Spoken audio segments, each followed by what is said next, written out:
कहता इन्होंने बोला वो 35 मिनट दिखा दे मणिपुर पे बोला जब इनको मौका मिला।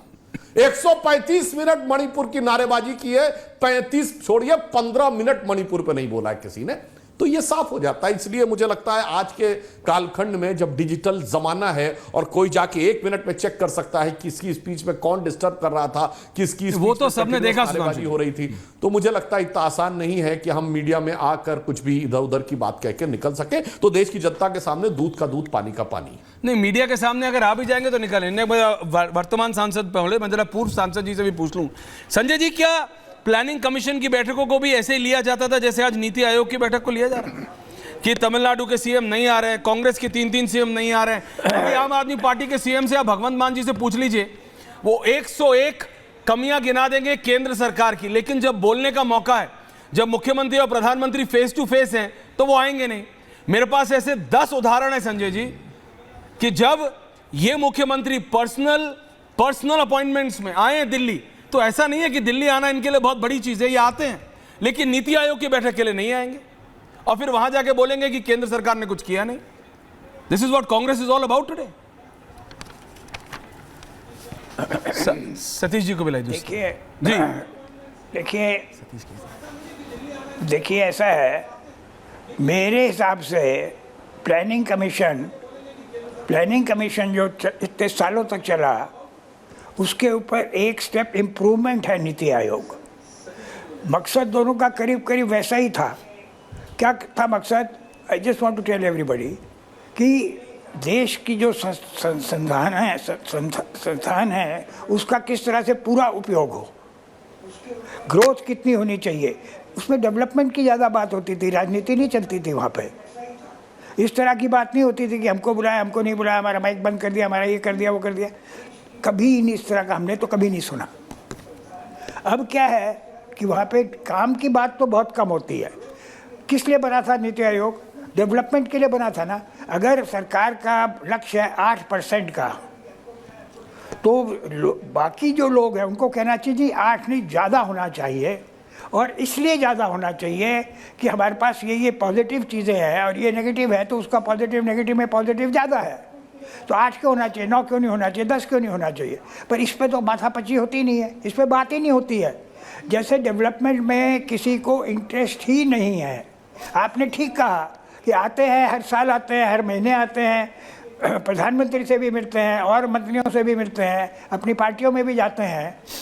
कभी हमने नहीं सुना किसी मुख्यमंत्री ने ये कहा हो कि मैं ये चाहता हूँ या चाहती हूँ कि मेरा ग्रोथ इतना होना चाहिए देश का, और उसमें मेरे राज्य का ये वो होगा जी, मेरे राज्य का ये उसमें कंट्रीब्यूशन होगा। I get your point. पर कभी मैंने नहीं सुना, कभी नहीं सुना। खाली सतीश केसरी जी, Rahul Dev ji, point taken Sanjay ji point taken. लेकिन मैं तब भी कह रहा हूँ, चलो ममता दीदी आई तो नहीं, ममता दीदी आई तो she is doing what she can do best. वो राजनीति कर रही है, ठीक है, लेकिन कांग्रेस के तो आए नहीं, आम आदमी पार्टी के तो आए नहीं। Satish ji, Rahul ji, only 2 versus 2। Thank you very much sir. Rahul ji, अगर आप पहले बोलो फिर मैं सतीश जी के पास जा रहा हूँ, या भाई से बस मेरे बोलिए सतीश जी, आप बोल लीजिए। बोलिए sir, you both are seen sir. मैं ये 2-4 बातें कहना चाहता हूँ। पहला तो कि मैं थोड़ा दूसरे ढंग से शुरू कर रहा हूँ। करिए ना। सुधांशु जी इंडी गठबंधन कहते हैं या भाजपा वाले सब इंडी गठबंधन कहते हैं, मुझे अच्छा नहीं लगता है। अरे अगर इतना है तो INDIA बोल लो, ताकि आपके गठबंधन को भी कोई दूसरा नाम बोलने लगेंगे सब। तो ये नहीं होना चाहिए। तो ये जो मतलब ये कहाँ का, ये शिष्टाचार हमको लगता है लाना चाहिए। एक ममता जी की जहाँ तक बात है, तो ममता जी चर्चावादी नेता है, उनकी आइडियोलॉजी ही चर्चावादी है। आमपंथी है, न वामपंथी है, न दक्षिणपंथी है। वो आमपंथी हवाई चप्पल वाली हैं। सुर्खियों में चर्चा करना उनके लिए वो बड़ा महत्वपूर्ण, मैवरिक। वो कब कौन स्टैंड ले लें, मैंने उनको देखा है 200 लोगों की सभा को संबोधित करते रामलीला मैदान में। 200, सिर्फ 200, जिसमें भीड़ थी लगाने सोचा गया था कि लाख आएंगे। तो ये दो बातें हैं। तीसरी बात जो ये है, देखिए नीति आयोग अगर विकसित भारत का लक्ष्य है, तो नीति आयोग पूरी दुनिया में जिस नाम से आप जाने जाएं, लेकिन नीति आयोग का सबसे महत्वपूर्ण रोल है, आप इस समझ लीजिए। चाहे वो कम्युनिस्ट मॉडल में देखिए चाहे वेस्टर्न मॉडल में देखिए, कैपिटलिस्ट मॉडल में, बहुत जरूरी है। चौथी बात यह है कि ये देखिए ये लाजमी है, राजनीति तो सब करेंगे। हमको लगता है ममता जी फंस गई थी, इसीलिए आज वो चर्चा सुर्खियों में है, क्योंकि INDIA वाले बहुत सारे नहीं आए थे, तो आई तब उनको भी तो अपना सुर्खी बटोरना था, तो अपना उन्होंने इस तरह का काम कर दिया। अब क्या है अंदर क्या हुआ मैं अभी नहीं जानता हूँ, तो नहीं कहूँगा। एक अंतिम बात ये कहना चाहता हूँ कि अगर किसी सरकार को मजबूत करने के लिए अगर अचानक से एक बजट में आप अगर 60-70 हजार करोड़ रुपया दे देंगे, 58,000 करोड़ बिहार का है और उतना ही लगभग पता नहीं कितना है आंध्र प्रदेश का है, तो ये लाजमी है कि जो राजनीति के जो रीजनल पार्टीज जो हैं उनका दबदबा भी बहुत सारे राज्यों में है, तो वो लोग इसका प्रतिकार करेंगे, ये करेंगे, क्योंकि रीजनल डिस्पैरिटी एक भारत में बड़ा मुद्दा है और ये हिट एंड सेलेक्ट नहीं चलता है कि आपको ज़्यादा दे दिया आपको कम दे दिया। लेकिन मुझे क्या लगता है कि इन सारी चीज़ों से अलग ये विशुद्ध राजनीति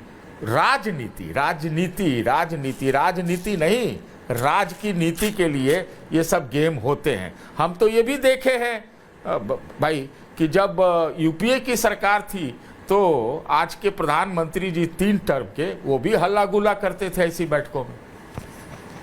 ओके, सुधांशु जी क्विक काउंटर करना चाहेंगे कि मैं राहुल देव जी के पास जाऊं?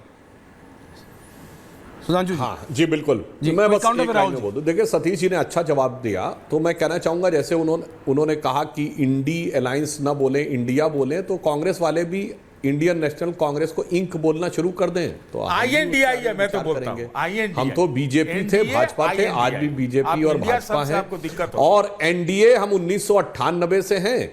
UPA तो सुनिए महोदय, इंडिया तो छोड़िए, ये UPA 2004 में बना था। अब UPA का हुआ क्या है ये नहीं पता चल रहा है, उसका तर्पण हो गया है या वो मानसून ऑफर में बह गया है या अंतिम संस्कार हो गया है, ये पता नहीं लग रहा है, तो वो एक अलग विषय है। परंतु हम ये बात कहना चाहेंगे कि जो आपने कहा कि हमारे दौर में क्या होता था, ये बहुत गंभीर बात है। क्या मैं सीरियस नोट पे कहना चाहूंगा, हम जब विपक्ष में थे हमने क्या करके दिखाया।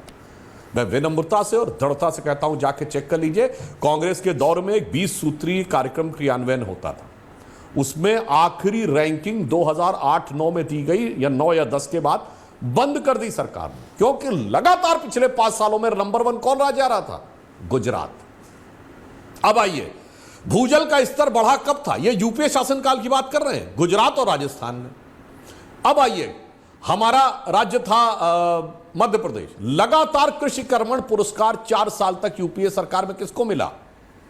मध्य प्रदेश को। 2.5% कृषि विकास दर से हम 19.5% तक पहुंचाए। अब आइए, किसानों को पहले साल में हमने 0% रेट पे इंटरेस्ट देने की शुरुआत किसने की? कर्नाटक में। लाडली लक्ष्मी योजना हमने शुरू की, हम विपक्ष में थे भाई मध्य प्रदेश में, ये नहीं कहा अरे आ जाएंगे तो खटाखट देंगे 8,500। अरे भाई देव, राज्यों में कुछ तो देके दिखाओ। ये दर्शाता है, और मोदी जी ने गुजरात मॉडल दिया था, वो जनता को दिखता था। ग्रोथ रेट से लेके एग्रीकल्चर ग्रोथ रेट दोनों 10% से ऊपर रही थी।